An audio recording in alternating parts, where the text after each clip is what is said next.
Boa noite a todos. É com grande alegria que nós também vamos cumprimentando a todos os corações queridos que nos acompanham de seus lares através do Facebook da casa. Fora da caridade não há salvação. E é nessa alegria também que nós vamos receber a nossa querida amiga Adriana, que hoje vem com um tema maravilhoso para a sua reflexão. Mas antes disso, nós vamos também nos harmonizar, agradecer a Deus, a Jesus nosso Mestre, e a espiritualidade amiga que cuida desse ambiente com tanto carinho, para que a gente retorne aos nossos lares, levando energia salutar para o nosso espírito em evolução aqui na Terra. Assim nós vamos cantando o hino da casa, Praza a Deus Senhor, e o Pai Nosso cantado.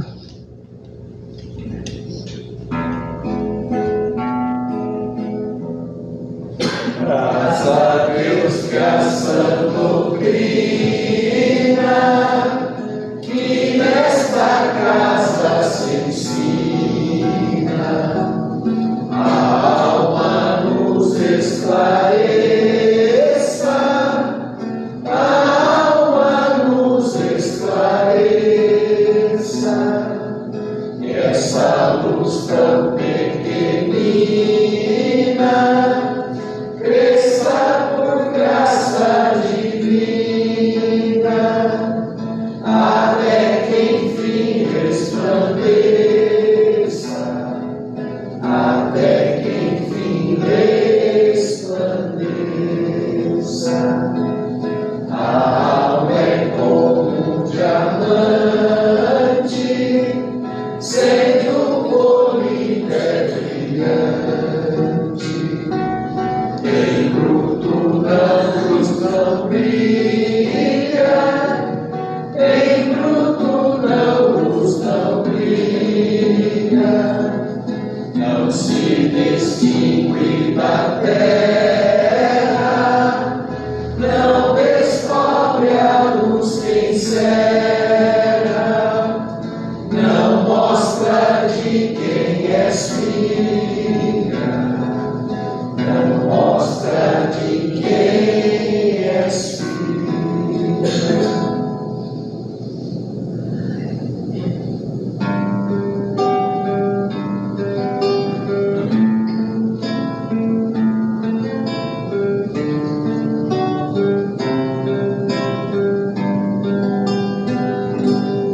Pai nosso, que estás no céu, santificado seja o vosso nome, venha a nós o vosso reino, seja feita a vossa vontade, assim na terra como nos céus, assim na terra como no céu. O pão nosso de cada dia dai-nos hoje, ó Senhor. Perdoai as nossas dívidas, assim como perdoamos aos nossos devedores. Não deixeis cair em tentação, mas livrai-nos de todo o mal. Não deixeis cair em tentação, mas livrai-nos de todo o mal. Que assim seja. E como já anunciamos, na noite de hoje nós recebemos aqui a nossa querida amiga, companheira Adriana Eleutério, que é trabalhadora do Centro Espírita Urubatão, aqui em Piracicaba também, e hoje ela vem nos trazer um pouco dos seus conhecimentos com o tema da palestra Brilhe a Vossa Luz. Então, seja bem-vinda, minha amiga. Boa palestra.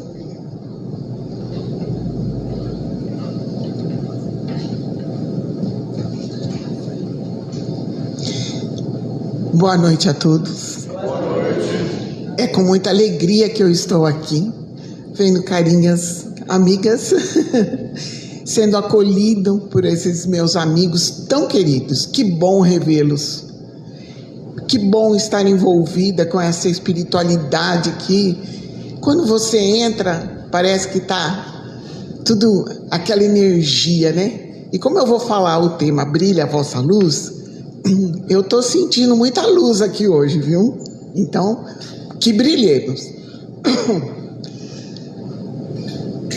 Um homem queria vender um sítio. E andando pela rua, ele encontrou o poeta Olavo Bilac. E ele disse: poeta, eu gostaria de vender o meu sítio, que o senhor conhece tão bem. Será que o senhor poderia redigir um anúncio para que eu colocasse no jornal? O poeta Olavo Bilac pegou um lápis, um papel e escreveu o seguinte anúncio: vende-se encantadora propriedade, onde no extenso arvoredo cantam os pássaros ao amanhecer. É cortada por marejantes e cristalinas águas de um belo ribeirão. E a casa que nela existe é banhada pelo sol nascente e oferece as sombras tranquilas das tardes na varanda. Passados uns dias, o homem encontrou com o poeta. E o poeta lhe perguntou: e aí, vendeu o sítio? Ele falou: nem pensei mais nisso. Depois que eu li o seu anúncio, eu percebi a maravilha que eu tinha. E assim somos nós. Muitas vezes, não conseguimos enxergar a beleza que nós temos. Nós conseguimos enxergar apenas os nossos defeitos, reclamamos das nossas dificuldades. Às vezes as pessoas vêm até nós e dizem: nossa, você tem uma luz, tem uma paz. Eu? Não. A gente se desmerece. Brilhe a vossa luz é uma frase do Cristo que ele falou no Sermão do Monte. E se a gente começar a pensar nessa frase, nós vamos perceber que ele falou: brilhe a vossa luz. Ele não falou: busque a vossa luz, ache a vossa luz. Porque ele está dizendo para nós que nós temos capacidade, que nós temos potencial para fazer as coisas, para criar as coisas. Ele está nos dizendo que nós temos a luz. O que precisamos é de vontade. É de vontade e de perseverança. Ele está dizendo para nós que nós temos a capacidade de conseguir aquele emprego que tanto queremos, de passar naquela prova que tanto almejamos, de passar naquele concurso que a gente está esperando há tanto tempo. Nós temos essa capacidade. O que nos falta é vontade. É vontade de lutar. É vontade de persistir. É vontade de querer. É isso que ele está nos dizendo. Porque nós precisamos ter vontade para conseguir as coisas. Concordam? Nós precisamos ir atrás. Então, essa vontade que nós tanto queremos. E o que é luz, senão as nossas potencialidades, como eu falei, de fazer as coisas, de criar as coisas, né? Quantas vezes deixamos de dizer, por exemplo, uma palavra amiga a quem necessita, um abraço carinhoso a quem precisa.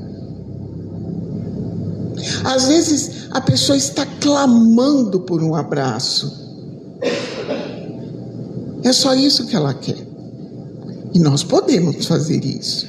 Nós temos potencial. Potencial para fazer isso e muito mais. Nós temos potencial de amar. Nós temos potencial de nos amarmos. E a gente não pode deixar de falar do alto amor, que é aquele amor que nós temos que ter por nós mesmos. Porque a partir do momento que nós nos amamos, nós podemos amar o outro. É muito interessante isso, porque a gente tem que se valorizar. A gente tem que olhar para dentro de nós e olharmos o que temos de melhor. Muitas vezes a gente fica tão preocupado com a beleza física. Meu Deus do céu, quanta preocupação.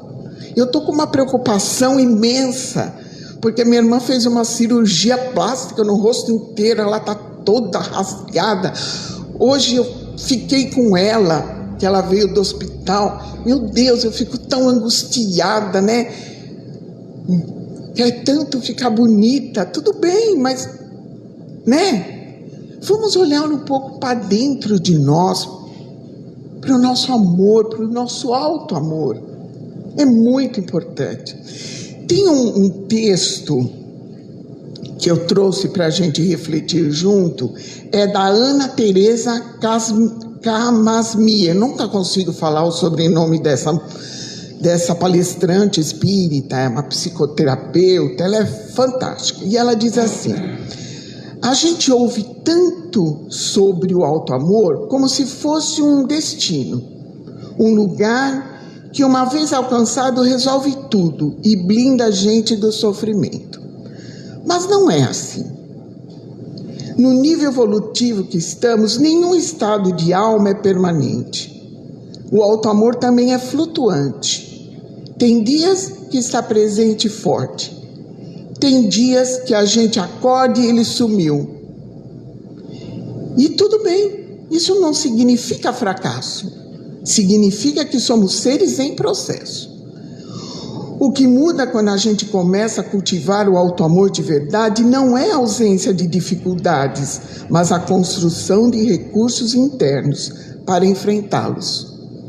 Quando você se responsabiliza pelo próprio equilíbrio, sem delegar isso para os outros, sem sobrecarregar os laços afetivos com esse peso, você encontra o lugar de onde consegue se proteger, de dar limites, cuidar do corpo e dos sentimentos. E a partir daí, então, a compaixão pelo outro fica mais generosa. Olha que texto lindo que ela escreveu. O que ela está querendo dizer para a gente? Não fica se cobrando, não. Tá? Não fica querendo ser também tão perfeito, porque nós somos assim. Nós somos flutuantes. Um dia tá bom, outro dia não tá. Mas o importante é que a gente sempre melhore, sempre queira o processo de evolução. Erramos. Levanta, sacode a poeira, dá a volta por cima. E vamos para frente. Outro dia eu vinha vindo cedo da academia e vinha vindo com uma colega, conversando, as duas a pé. De repente um rapaz veio correndo. Ele veio correndo, passou sobre nós. Quando ele... Olha, a gente ri, mas coitado. Quando ele foi atravessar a rua, ele caiu. Mas ele se esborrachou no chão. E aí, quando a gente estava quase chegando perto dele para perguntar se precisava de alguma coisa, ele levantou, bateu assim e foi embora. Eu falei para minha amiga: Nossa Senhora, se fosse uma de nós que caísse desse jeito, precisava chamar um SAMU. Não é? Ele simplesmente pá, e ó, se mandou. Ou seja, levantou e foi embora. É isso aí. levanta, vai embora, segue em frente. Não vamos repetir o que fizemos. Vamos dar continuidade à nossa vida como experiência daquilo que passou. E vamos brilhar a nossa luz. E esse auto-amor flutuante é exatamente isso, né? Um dia tá bom, outro dia não tá mais. Vamos em frente. E vamos que vamos. E, gente, não vamos cair também, né? Porque não dá. Bom, quando nós falamos de brilha a vossa luz no Sermão do Monte, nós temos que falar da parábola, né? Da parábola do Cristo, né? Porque naquela época Jesus falava em metáforas e parábolas. E Mateus, no capítulo 5, versículo de 13 a 16, ele diz o seguinte, né? A fala de Jesus: vós sois o sal da terra, vós sois a luz do mundo.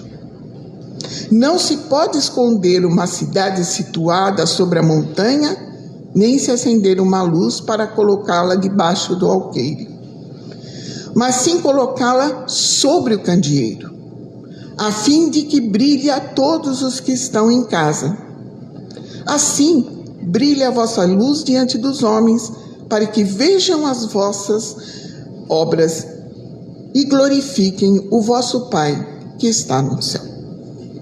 Olha que coisa mais linda que Jesus está nos dizendo. Vós sois o sal da terra, vós sois a luz do mundo. O que é o sal senão o tempero? Se você fizer uma comida sem sal, não dá. Fica horrível. Então ele está nos dizendo que nós somos o tempero do mundo. Nós é que damos vida. Nós é que temos que fazer as coisas, de criar as coisas. Sempre no caminho do amor, da humildade, da perseverança, da compaixão. Ele está dizendo isso para nós. Olha que coisa mais linda que Jesus nos diz. Não se pode colocar uma luz embaixo, senão não vai brilhar. Uma vela, por exemplo. Tem que pôr em cima para brilhar, para que todos vejam. Mas aí Jesus é tão sábio, é um espírito altamente evoluído, que no capítulo 6 de Mateus, versículo 2, ele diz: como se deve dar uma esmola. E aí nós vamos ter que a vossa mão esquerda não saiba o que dá a vossa mão direita. Ou quando você for dar uma esmola, uma oferenda, não faça soar as trombetas. Ele está dizendo para a gente, viu? Você pode te fazer o bem, você pode dar uma oferta, você pode brilhar, mas não queira que os outros venham e falem: nossa, não, faça isso para você, para que você progrida, para que você se sinta bem, para que você ame, e para o vosso Pai, porque tudo Ele vê, tudo Ele sabe. Então, uma coisa está ligada à outra. É muito sábio, é um espírito muito evoluído. E aí nós vamos ver também que mais à frente no Evangelho, ele diz assim, ele chama a atenção quando ele diz para olharmos com cuidado para que a luz que há em nós não sejam trevas. Então percebamos que muitas vezes nós apagamos a nossa luz e olhamos a luz do outro. Sabe quando a comida do outro é melhor? A casa do outro é mais bonita, o carro do outro. Nós vamos apagar a nossa luz e vamos cultivar dentro de nós o sentimento de inveja Então nós estamos apagando a nossa luz, porque nós estamos olhando para a luz do outro. A nossa ficou em segundo plano, aquela é melhor. Recentemente eu tive num congresso em Campinas, e o Vitor Hugo, o menino, né, que a gente chama, deu uma palestra e ele falou, durante a palestra dele, uma coisa que me ficou na mente, que eu achei formidável. Ele é um jovem de 23, 24 anos, dentro da doutrina, palestrante, trabalha com adolescentes, é um menino que estuda, é um menino bom, né? Aqueles que a gente admira. E ele falou assim, me dói, mas me dói no fundo do meu coração, quando uma mãe chega para mim e fala assim, eu gostaria que meu filho fosse igual a você. Ele falou, me dói, sabe por quê? Porque aquela mãe não está dando o devido valor àquele filho. Porque ele é filho dela. Deus deu esse filho a ela. E cabe a ela cuidar dele. Eu tenho os meus defeitos, ele falou. Se você perguntar para minha mãe se eu sou perfeito, ela vai fazer não. Ele está cheio de defeito, como todos nós. Mas cada mãe tem que olhar o seu filho e direcionar o seu filho. A minha mãe me direcionou para que eu tivesse uma religião, né, um segmento religioso. Sempre ela dentro de casa incentivou e eu segui. Agora, aquela mãe, cabe a ela direcionar o filho e não ficar olhando para o, né, ficar desmerecendo aquele filho. Eu achei fantástico isso. É um exemplo de que a gente muitas vezes olha para as coisas do outro e não para nós. Eu me lembro que quando eu era pequena, a minha mãe comprava pão e manteiga no mesmo lugar que uma prima dela. E a gente ia na casa da prima. E minha mãe falava, não coma pão com manteiga, que é o mesmo que tem em casa. E a gente ia, e naquela época a gente obedecia, né, gente? É só um olhar. E a minha prima, minha tia, a prima da minha mãe, chamávamos ela de tia, falava para mim e para os meus irmãos, vocês querem pão com manteiga?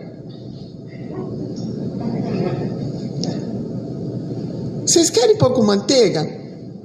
Com medo da minha mãe. A minha mãe falava, mas é o mesmo pão, é a mesma manteiga, eu compro no mesmo lugar, mas a dela era mais gostosa. Né? Mas a gente é criança, né? Aí dá um desconto. Agora, quando a gente ficar grande, né? Daí já fica mais complicado. Bom, Chico Xavier, ele costumava narrar, com lágrimas nos olhos, um encontro espiritual que mais impactou ele. Emmanuel contou a Chico Xavier que um jovem de 18 anos, mais ou menos 18 anos, um soldado romano, foi chamado na época de Jesus pelas autoridades romanas, porque Jesus havia desaparecido da vista do povo, né? E eles estavam à procura de Jesus. E as autoridades romanas chegaram para esse jovem e disseram assim, onde está Jesus? E ele era um jovem de 18 anos. Você sabe onde está Jesus? Onde está Jesus? Ele respondeu, vocês querem saber onde está Jesus? Ele está no meu coração. E ali mesmo, as autoridades romanas acharam que aquilo foi um desacato. E disseram a ele, ah é? Pois arranque o coração dele. E ali mesmo, com uma espada, eles abriram o peito desse jovem e arrancaram o coração dele, ainda vivo. E aí Chico conta que esse espírito desse jovem lhe apareceu. E ele momentaneamente ele ficou cego de tanta luz que tinha. Era uma luz impressionante. E a luz vinha do peito desse jovem, que iluminou toda a casa. E Chico contava que além de iluminar toda a casa, iluminou todo o quarteirão. Por quê? Porque ele não negou Jesus. Ele morreu por Jesus. Ele foi fiel a Jesus. Que luz intensa. Esse brilhou a sua luz, verdadeiramente. Muito bem. O benfeitor Emmanuel, tratando dessa temática, brilha a vossa luz, ele diz que semelhante feito poderá ser atingido na educação que nos propicia o justo burilamento. Educação aqui não está no sentido de educação formal, embora tenha essa concepção daquilo que aprendemos na escola através dos nossos mestres que nos auxiliam a compreender as coisas do mundo e da terra. Essa educação que nos diz Emmanuel vai além do banco escolar e fica perto daquilo que Kardec estabeleceu como educação, que forma o caráter da pessoa, forma a sua conduta moral. São exemplos de pessoas, exemplos de amor, de caridade, são exemplos que ficam para sempre e que nós devemos seguir. Jesus. Questão 625 do Livro dos Espíritos. Os espíritos superiores, Kardec pergunta aos espíritos superiores: qual o espírito mais perfeito que já habitou a terra, que nos serve de modelo e guia? Os espíritos nos respondem, bem pequenininho, a resposta: vede Jesus. É o nosso modelo e guia. É a Ele que nós devemos seguir. É a Ele que nós devemos nos inspirar. E tantos outros, né, que vão passando por nós e vão deixando um legado. Chico Xavier, Madre Teresa de Calcutá, Irmão Dulce, Divaldo Pereira Franco, Papa Francisco. Quanto legado, quanta humildade, quanto amor. E tantos outros que vão e que vão vir também, porque nós estamos nesse processo. Nós estamos no mundo de provas e expiações, mas nós vamos caminhar por um mundo de regeneração. Então são esses espíritos que estão deixando o seu legado e que nós devemos segui-lo. Se daqui 200 anos nós reencarnarmos, nós vamos ouvir falar de Jesus. Nós vamos estar falando de Jesus para sempre.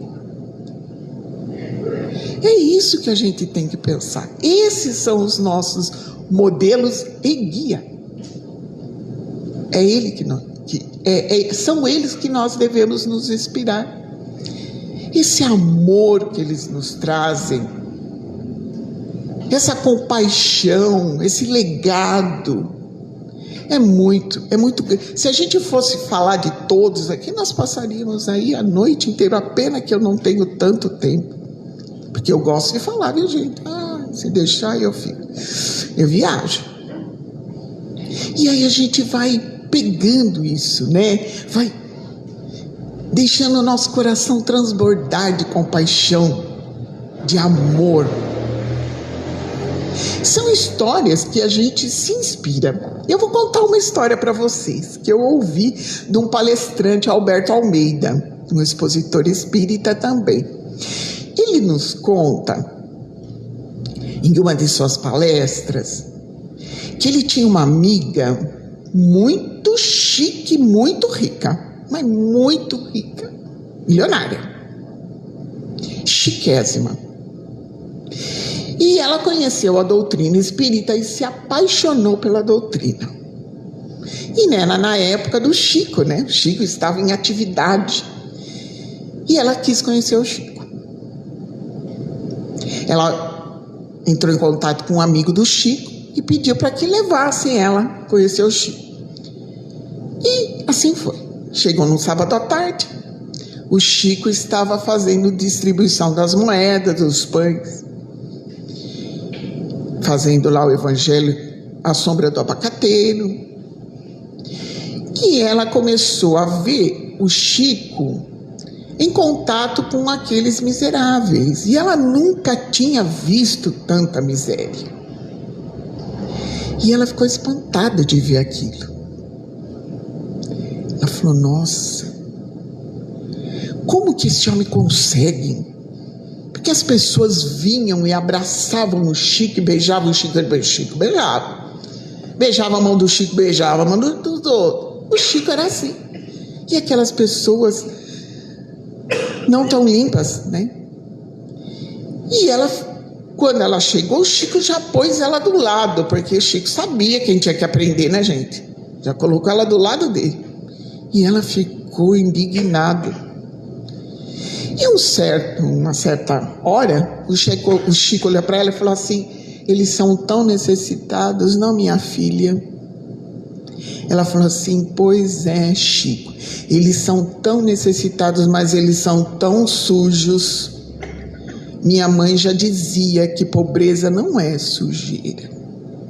E o Chico olhou para ela e disse, minha filha, pena que eles não têm as mães que nós temos. Então a gente precisa ensiná-los. Primeira paulada, primeira cacetada. Ela já... Aí foram para a casa do Chico. Chegou lá na casa do Chico, o Chico abria a geladeira, oferecia queijo para aqueles que estavam ali, com aquela simplicidade. A senhora quer queijo? Ela, muito obrigada. Aquele jeito fino dela, chique. E ela começou a olhar para o Chico e falou, nossa, como que o Chico é feio, não? Ô hominho sem graça. Ô hominho feio. E ele, com aquela simplicidade, sabe? Aceita um pedacinho de queijo? Não, muito obrigada. Daí ele chegou perto dela e falou assim, pois é, minha filha, tem pessoas que são tão bonitas, e apontou para ela, e outras que são tão feias, depois eu pego, e outras que são tão feias, e apontou para ele. Ela falou, meu Deus, não posso nem pensar mais. Obrigada, viu? Esse homem lê pensamento, não vou nem mais pensar. E assim foi. E quase nos fim da tarde começou a chegar aquele pessoal de São Paulo que sempre vinha para os trabalhos da noite na Casa da Prece. Eles começaram a chegar, foram se assentando e conversando, e eles trouxeram novidades. Começou a se falar muito em cromoterapia naquela época. Estavam tentando introduzir cromoterapia nas casas espíritas. E se falou em cromoterapia daqui, cromoterapia dali, cromoterapia acolá, e foi. E aí eles falaram, e aí, Chico, o que você acha da cromoterapia, né? Ele falou assim, ele começou a falar bem da cromoterapia, elogiou a cromoterapia. No fim ele falou assim, então, mas Jesus, para curar, ele não precisava de cromoterapia, ele usava o amor. Quando ele falou isso, essa mulher falou assim, amor eu tenho, eu posso fazer isso, eu posso. E ele olhou para ela e falou, não é, minha filha? Ela falou, Chico. Ela pensou, dei uma dentro. E ela voltou para a cidade dela. Juntou alguns amigos, começou a fazer distribuição de sopa às sextas-feiras à noite para os pobres, para os moradores de rua. E aquilo foi crescendo e tomando uma proporção tão grande que ela, através dos amigos, ela conseguiu um espaço grande, onde eles faziam as sopas, distribuíam as sopas, começaram a distribuir roupas, cobertores, produtos de higiene, e essa mulher se tornou a mulher mais caridosa da sua cidade. Se vestia humildemente quando ia fazer a distribuição das sopas, ficava entre os miseráveis, sentava com eles, comia sopa. Fez isso até o seu desencarne. Brilhou a luz dessa mulher? Brilhou. E muito. E aí a gente começa a pensar que todos nós podemos fazer isso. Todos nós. Basta nós querermos. Basta termos vontade, como eu falei. Olhar o outro com mais amor, porque hoje nós estamos muito sem amor, né? A gente está muito sem amor. A gente precisa muito olhar com o outro com amor. Não julgar tanto. Não querer mal para o outro. Não. Às vezes uma ofensa magoa a gente. Mas nada de revidar, né? Quando Jesus nos disse, se você tomar um tapa numa face, oferece a outra face, ele não quis dizer que é para a gente ficar apanhando, não é isso, mas para a gente não revidar. Não revida, deixa para lá. Às vezes aquela pessoa está passando por um momento muito difícil, mais do que a gente imagina. Então não revide, deixa para lá. E assim nós vamos caminhando. E assim nós vamos caminhando para o final. Glória, você devia ter dado 2 horas.